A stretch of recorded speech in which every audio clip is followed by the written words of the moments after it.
Hi everyone, this is Bijo. Welcome back to financial server. എല്ലാവർക്കും ആഗ്രഹമുള്ളതും എന്നാൽ പലപ്പോഴും നടക്കാതെ വരികയും ചെയ്യുന്ന ഒന്നാണ് ധനികനാവുക എന്നുള്ളത്. പലരും ചില ശ്രമങ്ങളൊക്കെ നടത്താറുണ്ടെങ്കിലും പിന്നീട് അത് ഉപേക്ഷിക്കുകയാണ് പതിവ്.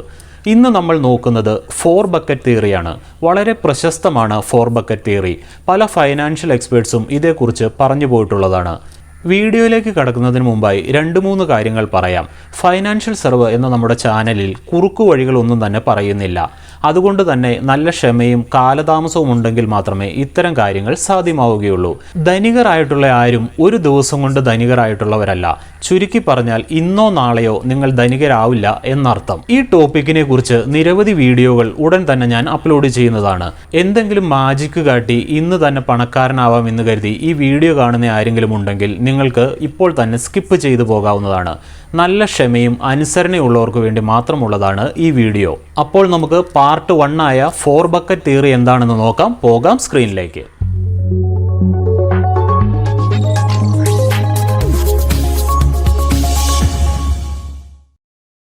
എങ്ങനെ ധനികനാകാം എന്നുള്ള നമ്മുടെ സീരീസിലെ ആദ്യ പാർട്ടാണ് 4 ബക്കറ്റ് തിയറി. ഞാൻ ഇൻട്രൊഡക്ഷനിൽ പറഞ്ഞു ധനികനാവാൻ കുറുക്കുവഴികളൊന്നുമില്ല എന്ന്.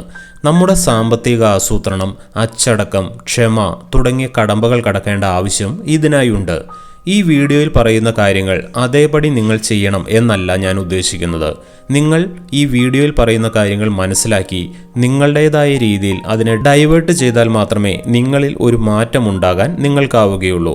ആദ്യ പാർട്ടായ 4 ബക്കറ്റ് തിയറിയിലേക്ക് നമുക്ക് കടക്കാം. പേര് സൂചിപ്പിക്കുന്നത് പോലെ നിങ്ങളുടെ നിലവിലെ വരുമാനത്തെ നമ്മൾ 4 ബക്കറ്റുകളിലേക്ക് തിരിക്കുകയാണ് ആദ്യം ചെയ്യുന്നത്.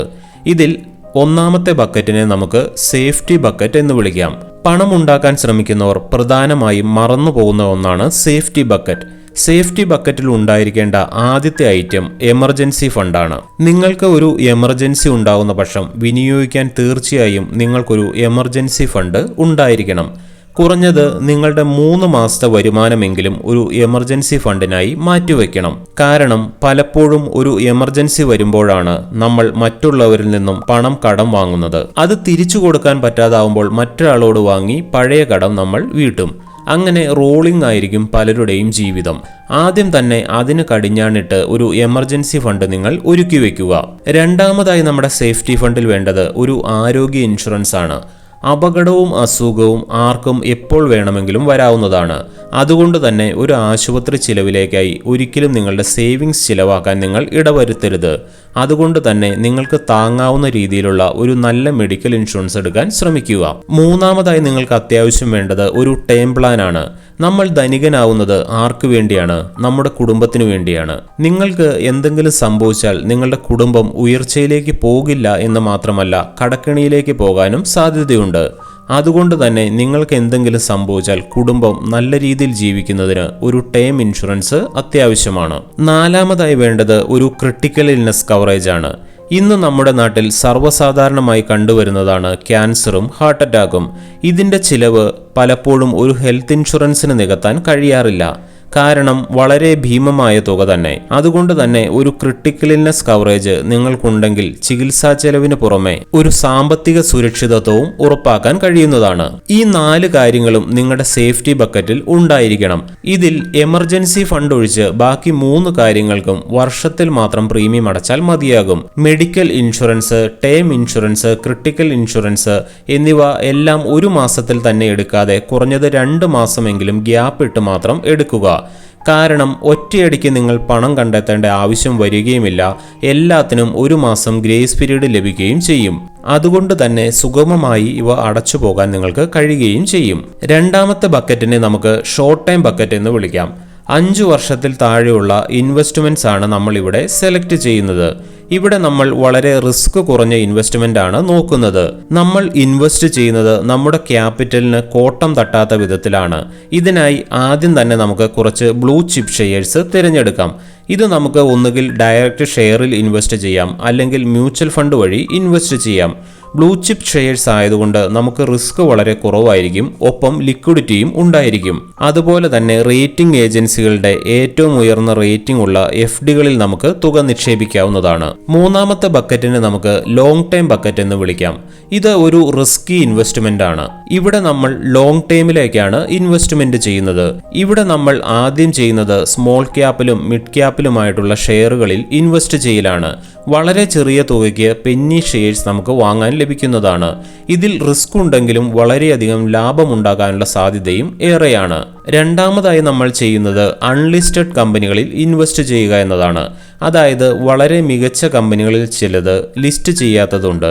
ഒരു ഉദാഹരണം പറഞ്ഞാൽ കൊച്ചിൻ ഇന്റർനാഷണൽ എയർപോർട്ടിന്റെ ഷെയറുകൾ. ഇത്തരം ഷെയറുകൾ പണത്തിന് അത്യാവശ്യമുള്ളവരിൽ നിന്നും വളരെ ചെറിയ തുകയ്ക്ക് വാങ്ങിച്ചാൽ 7-8 വർഷം കഴിഞ്ഞാൽ വളരെയധികം ലാഭം ഉണ്ടാക്കി തരാൻ സാധ്യതയുള്ളവയാണ്. മൂന്നാമതായി നമ്മൾ നോക്കുന്നത് ചില ബിസിനസ്സുകളിൽ നമ്മൾ പങ്കാളികളാവുക എന്നുള്ളതാണ്.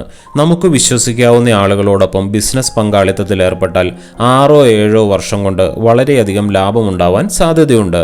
ഇതിനു പുറമെ റിയൽ എസ്റ്റേറ്റ്, റെന്റൽ പ്രോപ്പർട്ടി എന്നിവയിലും നമുക്ക് ഇൻവെസ്റ്റ് ചെയ്യാവുന്നതാണ്. ഇപ്പോൾ നമ്മൾ പഠിച്ച രണ്ടാമത്തെയും മൂന്നാമത്തെയും ബക്കറ്റിന്റെ പ്രധാന വ്യത്യാസം, രണ്ടാമത്തെ ബക്കറ്റിൽ റിസ്ക് കുറവും റിട്ടേൺ കുറവുമായിരിക്കും. എന്നാൽ മൂന്നാമത്തെ ബക്കറ്റിൽ റിസ്ക് കൂടുതലും അതുപോലെ റിട്ടേൺ വളരെ കൂടുതലും ആയിരിക്കും. ഇനി നമ്മൾ നോക്കുന്നത് നാലാമത്തെ ബക്കറ്റാണ്. ഇത് എന്റർടൈൻമെന്റ് ബക്കറ്റാണ്. ഇവിടെ ടൂർ പോകുന്നതിനും പ്ലഷർ ട്രിപ്പുകൾക്കും സിനിമയ്ക്ക് പോകുന്നതിനും ഡ്രസ്സ് വാങ്ങുന്നതിനും ഒക്കെ ഉപയോഗിക്കുന്ന ഫണ്ടാണ്. ഇത് ഒരിക്കലും ഒരു അത്യാവശ്യ ഫണ്ടല്ല, എന്നാൽ അനാവശ്യ ഫണ്ടല്ല താനും. ഇവിടെ നമ്മൾ ശ്രദ്ധിക്കേണ്ട കാര്യം, തുടക്കകാലത്ത് ഇതിനായി ചെറിയ തുക മാറ്റിവെക്കുകയും തുടർന്ന് രണ്ടാമത്തെയും മൂന്നാമത്തെയും ഫണ്ടിൽ നിന്നും ലഭിക്കുന്ന ലാഭത്തിന്റെ ഒരു വിഹിതം ഇതിനായി മാറ്റിവെക്കുകയുമാണ് വേണ്ടത്. ചുരുക്കത്തിൽ നിങ്ങളുടെ കയ്യിൽ നിന്നും ഇടുന്നതാവരുത് എന്റർടൈൻമെന്റ് ഫണ്ട്. ഇത്രയുമാണ് 4 ബക്കറ്റ് തിയറി. പല ധനികരായിട്ടുള്ളവർ ഫോളോ ചെയ്യുന്നതും HNI കസ്റ്റമേഴ്സ് അനുവർത്തിക്കുന്നതുമായ ഒരു തിയറിയാണ് ഈ 4 ബക്കറ്റ്. ഞാൻ മുൻപ് പറഞ്ഞതുപോലെ നിങ്ങളുടെ വരുമാനത്തിനും ജീവിത രീതിക്കുമനുസരിച്ച് ഇതിൽ നിങ്ങളുടേതായ മാറ്റങ്ങൾ വരുത്തി ഒരു ഫിനാൻഷ്യൽ ഡിസിപ്ലിൻ ആരംഭിക്കുകയാണ് ആദ്യം തന്നെ വേണ്ടത്. കാരണം ഇതാണ് ശരിയെന്ന് മാത്രം പറഞ്ഞ് നമുക്കൊരു കാര്യം പഠിപ്പിക്കാൻ കഴിയുകയില്ല. കാരണം ഓരോ വ്യക്തികളും വ്യത്യസ്തരാണ്. എങ്ങനെ ധനികനാവാം എന്ന സീരീസിലെ ആദ്യ പാട്ടായ 4 ബക്കറ്റ് തിയറി ഇവിടെ അവസാനിക്കുകയാണ്. നിങ്ങളുടെ നിർദ്ദേശങ്ങളും അഭിപ്രായങ്ങളും കമൻ്റായി രേഖപ്പെടുത്താവുന്നതാണ്. നിങ്ങൾ ഈ വീഡിയോ കാണുന്നത് ഫേസ്ബുക്കിലൂടെയാണെങ്കിൽ ഫൈനാൻഷ്യൽ സെർവ് എന്ന ഈ പേജ് ഒന്ന് ലൈക്ക് ചെയ്യുക. യൂട്യൂബിലൂടെയാണെങ്കിൽ ഫൈനാൻഷ്യൽ സെർവ് എന്ന ഈ ചാനൽ ഒന്ന് സബ്സ്ക്രൈബ് ചെയ്ത് ഒപ്പം തൊട്ടടുത്തുള്ള ബെൽ ഐക്കൺ കൂടി എനേബിൾ ചെയ്യുക. നിങ്ങൾ എവിടെ ഇൻവെസ്റ്റ് ചെയ്യുന്നതിന് മുമ്പും നല്ല രീതിയിൽ പഠിച്ച് ഒരു ഫിനാൻഷ്യൽ അഡ്വൈസറുടെ സഹായം കൂടി തേടുക. അപ്പോൾ പുതിയൊരു വീഡിയോയും പുതിയൊരു ടോപ്പിക്കുമായി കാണുന്നവരെ sign off, Bijo. Have a nice day.